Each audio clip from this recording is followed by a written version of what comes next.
Hello guys, welcome back to my channel. I'm your host Chris Davis, and today we're going to do a movie review of Fast 10. Now, if you haven't seen the film and you don't want to hear any spoilers, here's my spoiler warning. Please click off the video, watch the film, and come back. But if you don't care about spoilers, please continue to watch the film. Or the video, sorry. Now, with that being said, let's get into the review.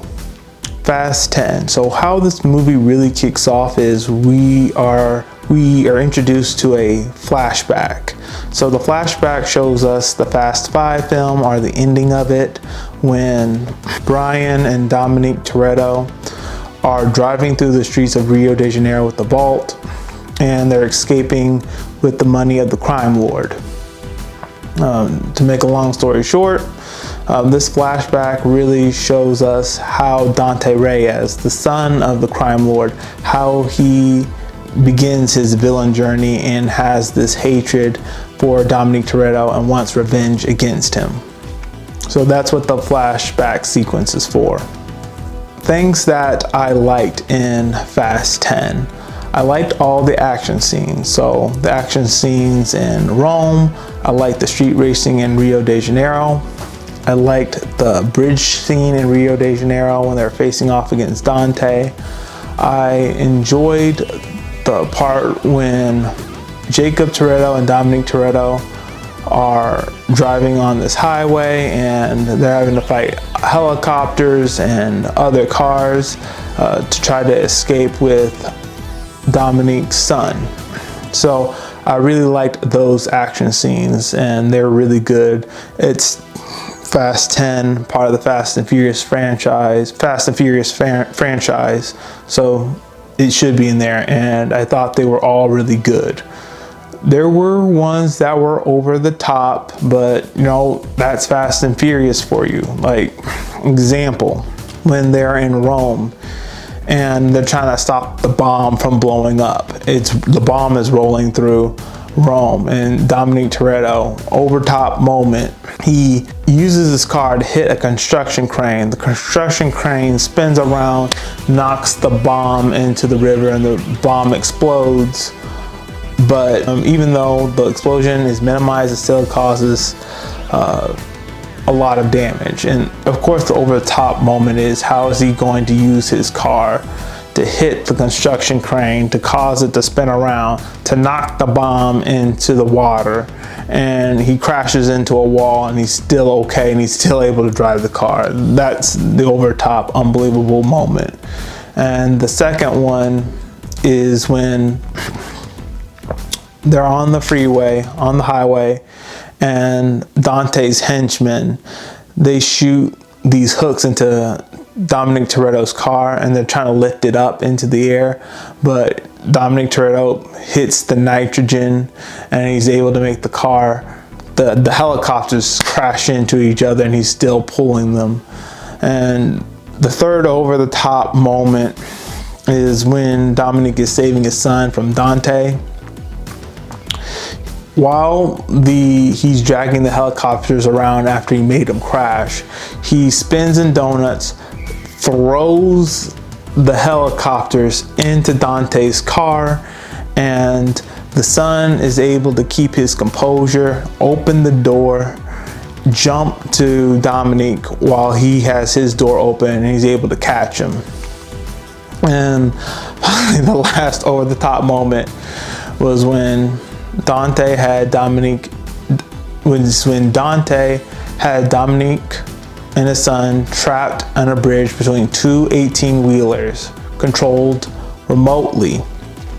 And Dominic and his son, he drives in the car and he jumps off the bridge, and they're on a dam too, and he drives down the dam and he lands in the water, and there's no car crashing or anything like that. So that's the other over the top moment. But I see why people don't like them, because it's not believable, but it's the Fast and Furious franchise. It's what they do.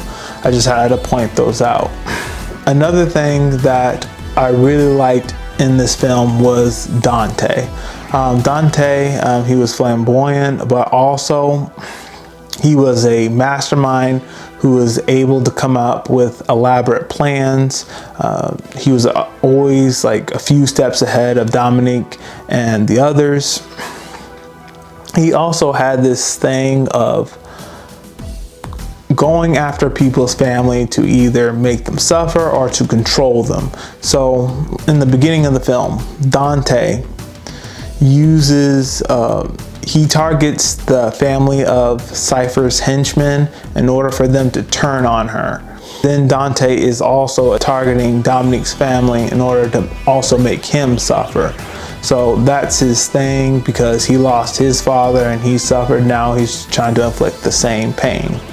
I also like how on more than one occasion he forces Dominique to choose like who he's gonna save, or if he's gonna save someone. So with the street racing in Rio de Janeiro, which I believe I left out, which was really good, Dante forces Dominique to choose between to save like his loyal friend from Fast 5 or this new girl who came from the scene, and he saves like the new girl because that's the sister of his old wife in Fast 5 and Fast 6, or at least Fast 6 and Fast 7. So he saves her. And then when they're on the bridge scene in Rio de Janeiro where Dante's father died, he has this helicopter, and that helicopter has a sniper on it, and he's taking people out.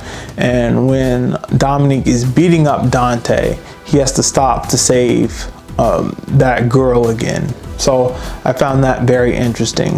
I find that, yeah, very interesting. Another big thing that I honestly did not see coming, I won't cap to you guys, I did not see this coming. The agency. When the agency is brought back into the film and Mr. Nobody is not running it anymore and it's a new person, this new person is going after the Toretto family because we think that he is a law-abiding lawman, that he's playing by the book. He's not bending the rule anymore for the Toretto family. We believe that he's also going after them because he fell for the setup that Dante played on the whole world to frame the Torettos as terrorists. But in actual reality, he is working with Dante. So in this film, the new guy who's in charge of the agency, he's going after Dominique Toretto, but then we believe that in the film he's turning over a new leaf. He's finally seeing the good in Dominique and his family and what an asset they provided to the agency, and we believe he's on Dominique's side.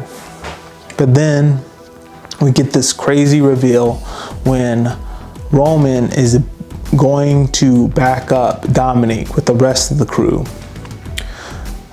The top guy at the agency, he uses an RPG and he takes them out, and he's been working with Dante all along. Like, I honestly did not see it coming. I thought he was just going after Dominique because this guy's by the book and he's not giving anyone free passes anymore, and that he fell for Dante's ruse in Rome. But no, he was working with Dante from the very beginning.